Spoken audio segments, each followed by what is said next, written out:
सुमाइन super hero दौन पाइबसे मसी ताइबंगदि यादे सुपरमैन सारबे हेनरी केबल फाउबा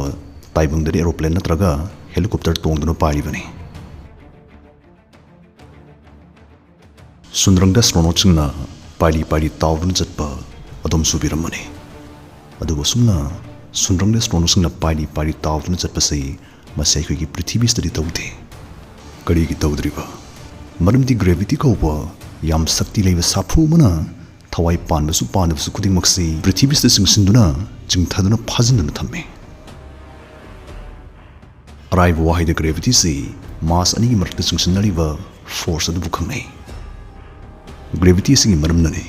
अखोइगी ग्रह पृथ्वीसना निमिट क्या कोइबदा मसागी अकलबा लंबेल अमदा लेंगदना कोइना चलिबा अखोइनि इसिंग पाकसिंगदा इथकी अकाकुम उरिबा सुंदरंगदा पाइथोखिबा लेता लैमाइसदा खोंनेनना चटपोइ थोकलिबा ख्वाइ मरुओइना अखोइगी नुसितकी लैरोल एटमॉस्फियर सिसु सुंदरंगदा पाइथोखिगदबदगी ग्रेविटीसना फाजनदना थम्बिरिबने ग्रेविटीबु अखोइना थागतके हाइरगदि थागतनिङाइ मरमसे मसी ओपार अमा लैख्रे अदुबु थागत वाहिसे मसी सुम तासलागदि इसा इसादा थागलकपदि नत्तबनिना हक्चांग मोनथरकपसु याइ मरमसना अखोइना हिंगबदा सिगी सउदबा साफु ग्रेविटी से मसी कयागी मतिंग मरु ओइ हाइबा खंगनबा डीएस सिना ngасidi ग्रेविटी से ngaktung लौथोकजबा तारे अयाम कुइना लौथोकजरोइ सुमनै सेकेंड मंगा खक लौथोकजगे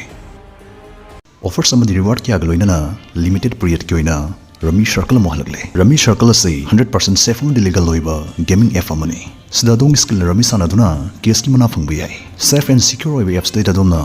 1 crore एक्टिव प्लेयर्स थेनबिगनि हैरगदि रमी सानादुना मना फंगबे यारे सानाबा हिद्रगसो प्रैक्टिस गेम्स तगी इराइ लाइना तंबे याइ मसदे केस गेम्स तम ओनथरकदबने रमी सर्कल से ईपी डिपॉजिट की सेफेस्ट फैसिलिटी फंगबिगनि पेटीएम फोन पे क्रेडिट और डेबिट कार्ड्स तगी इराइ लाइना डिपॉजिट तौबे याइ फर्स्ट डिपॉजिट वेलकम बोनस ओइना ₹2000 फाव फंगबिगनि रमी सर्कल रमी सानाबसि मसी याम लाइ फोन सुस्मुली सानावाइदो ओइ स्क्रीन दा मुतंग यंगबियो So friends, description dagi download tawbiyo register tawduna ahanba deposit da ₹2000 welcome bonus fangbiyo rami pamasing daw dum yani haibdi khanbiruno This game involves an element of financial risk and may be addictive. Please play responsibly and at your own risk.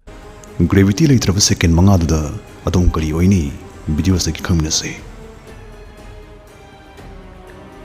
Marvel ki DC ki superhero films sing da ngauzaba angang kharadi Gravity mangkhiba se masin nungaigdaba khanba angang kongai ma soidani yaugani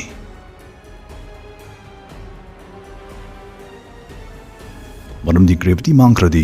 pot khudingmak masagi arumba leiraroi truck kasedum khutnamna thangala langkhiba yadoribani halki mongda adubu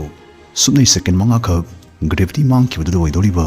phibam madade mahapraloi gi masakti oigani kumbai horase Gravity mangkragaso अखोइगी पृथ्वीस्ते महौसागुम Pung अमदा kilometre 1,400 अयांगमदा हुरु हुरु उंगदुना दुमुं लैखिगनि अदुबु मान उंगदा अखोइसु यावना उंगलंबदुदि उंगलरोइ मागा अखोइगी नपसिनररोइ लैनुंगदा लैबाकता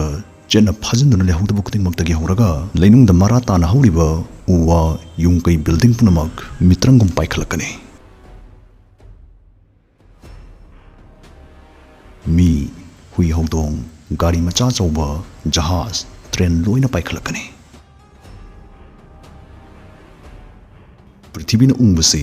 सिगी equator मायासदना हेना खोंजल यांखन उंगबा मरमना gravity मांखिबगी फतब थोकसे मफमसदना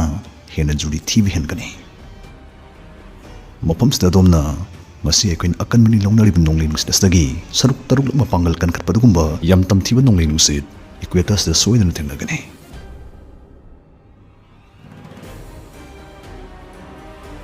मसिना ताकपदे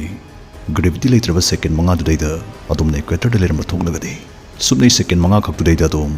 माइकै अम हेक्तदा कल्लबा नोंगलेनुसना 2.3 kilometre की सांगदा मसाना पाइजरिंगै मरक्तुदैदा मुंगसो हुमदना पुथोकलंगने हाइबने हुमक्तौरिबसे मसि अदोम खक्सुनते अतै missing सन इरोइ पोचैसु लोइना याउदोरिबने मस्तनतना पृथ्वी की पातुरेल समुद्र महासागर सिंह इसिंग पाइकलक्तुना लैथक्ते इसिंग जाउथोकनि नुंसित की लेरोल एटमॉस्फियर दगी गैस सिंह outer space ta paithokigani paithokibasdaida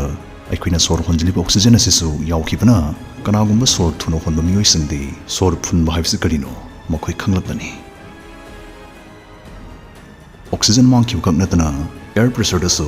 ꯈꯪꯉꯥꯏ ꯈꯪꯖꯟ ꯈꯪꯇꯥ ꯇꯥꯊꯈꯤꯕꯁꯤꯅ ꯃꯔꯝ ꯑꯣꯏꯔꯒ ꯑꯩꯈꯣꯏ ꯈꯨꯗꯤꯡꯃꯛꯀꯤ ꯃꯅꯨꯡ ꯊꯪꯕ ꯅꯥꯀꯣꯡꯒꯤ ꯁꯔꯨꯛꯁꯤꯁꯨ ꯃꯆꯦꯠ ꯇꯥꯅ ꯀꯥꯏꯈꯤꯅꯤ ꯒ꯭ꯔꯦꯚꯤꯇꯤ ꯃꯥꯡꯈ꯭ꯔꯕ ꯃꯇꯝꯁꯤꯗꯗꯤ ꯄ꯭ꯔꯤꯊꯤꯕꯤꯒꯤ ꯃꯅꯨꯡ ꯊꯪꯕ ꯀꯣꯔ ꯏꯟꯅꯔ ꯀꯣꯔ ꯍꯥꯏꯔꯤꯕ ꯂꯩꯔꯣꯜꯁꯤꯒꯤ ꯄ꯭ꯔꯦꯁꯔꯅ ꯃꯔꯝ ꯑꯣꯏꯗꯨꯅ ꯄ꯭ꯔꯤꯊꯤꯕꯤꯁꯤ ꯍꯦꯟꯅ ꯄꯥꯛ ꯁꯟꯗꯣꯛꯍꯜꯂꯛꯀꯅꯤ एक्सपांड तौहलकनी ग्रेविटी से मतम पुंबगी मांगखिबा तारगदी अखोइगी ग्रह पृथ्वी सिसो मसित मसित ताना कायदुना मांगखिनी मरमदि फिजिक्स ना हाइरे ग्रेविटी लेत्रगदी मास लेरोय ग्रेविटी स्ना अखोइगी पृथ्वी से मतुम तरप तौबा मसक मोंग अमा नायहंदुना थमलिबनी क्रक फाजिनदुना लाक्सिनदुना थमलिबनी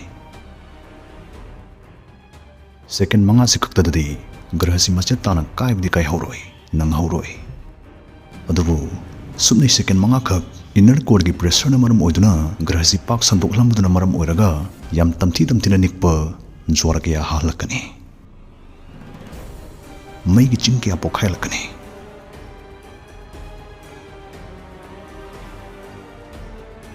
मई की चिंग सु पोखायरबनिना अखोइगा पुन्ना अखोइगी रक्त पाइबदुदा सौदोक्लबा नुंग मही लावा सु यावरनी पृथ्वी नुमित की अकोइबदा उंगदुना चतपदा ग्रेविटी न ख्वाइ मरुइबा थौदांग लौरमबना ग्रेविटी मांखर मतुंगसदे अखोइगी पृथ्वी से मसागी फिरै पोजिशन कायरनी लंबेल होंगनी सेकेंड अमदा किलोमीटर 30 गी अयामुदा पृथ्वी से नुमितगी थापतोंगना तरंग मालंग सुंद्रंग लोमदोइना पाइथोकीगनी सेकेंड अमदा किलोमीटर 30 हाइबिसनदी सेकेंड मंगा दुददी पृथ्वी से नुमितगी किलोमीटर 150 लापथोखरगनी हाइबनी पृथ्वी से अखोइना हिंगबोय थोलिबसे मसी पृथ्वी अमदी नुमित की मरक यारापसे मसी चांग चप चाना लेरंबनने मसी की चांग चप चाबा हेंजिनसु सादबा हेंजिनसु इंगदबा इसिंगना मही ओइना लेबा ngamba चांगदागी मफमसिबो अखोइना गोल्डिलॉक्स जोन नत्रगा हैबिटेबल जोन हाइना खंगने नुमितगी किलोमीटर 150 लापथोखिबसना मरम ओइदुना पृथ्वी से इंगबा खंगेन हेंजलनगनी अदुबो हुजिकसो गोल्डिलॉक्स जोन अमदा दुम लेथखिबदि ओइथोएदना एक्सपर्ट्स न फुंगदोय अदुबो अइंग सा खरदि कायरबा पृथ्वी दो ngasiगी पृथ्वी सिगुम लेबदि याम साफाबा हाइबदि ओइररोय सेकेंड मंगागी मतुंगदा ग्रेविटी हंजलकमा मतमदुदा पाइरंबा पोट खुदिमक अमु ग्रेविटी नि चिंगथरक्तुना पुद्रु पुद्रु केलकनी अरुंबा लेरुद्रबा पोट खुदिमक मसा मसागी अरुंबदु मुहंजलानी चोइथुकलुरबा नुंसितकी लेरोल अमुक हंजलक्तुना सोर फुनबा फरकलनी अदुबु खुदोंथीबै कुमहैदि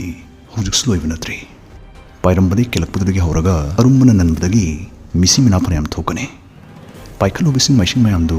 मसाई मसाई मफमदनता सेरानना तासिलकपदगी इसिंग चाउ मयाम अमसु थोकनी एक्सपांड तौरुबु इनर कोरदु अमुहन पिक्सिन चपसिलकपा कंप्रेस तौरपगी सेकेंड राउंड की ज्वार हाकिनी मईगी चिंग पोखाइकिनी सेकेंड मंगा का ग्रेविटी मांगुबदन पृथ्वी से मसक खंगति थिजलहनगनी अकाय दुइना थलनगनी सेकेंड मंगा मिनट मंगा कोइरमदि गेम ओवर